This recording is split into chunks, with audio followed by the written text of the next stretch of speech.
Directions for Sevin Concentrate Bug Killer. Garden pests, such as weevils, aphids and wireworms, can make gardening and exercising frustration.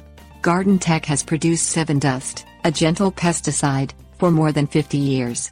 In addition to the garden variety Sevin Dust, Garden Tech developed Sevin Concentrate Bug Killer, a liquid pesticide better suited for use on larger gardens and several varieties of trees. Preparation. Identify the types of plants that need to be treated. Check the product label for information concerning the appropriate concentration for the plants being treated. Determine the amount of time before the expected harvest, and follow the instructions listed on the product label. Shake Sevin Concentrate Bug Killer well before mixing together. Add the correct amount of concentrate into the bug sprayer, then add the correct amount of water to the sprayer and pump to apply pressure. Application.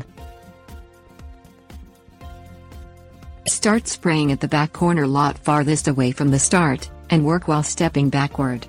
Do not respray or come into contact with treated areas. Allow spray to dry before entering garden. Wait at least 1 week before treating again, if another application is necessary. Clean up sprayer thoroughly and store the leftover concentrate in a cool, dry area.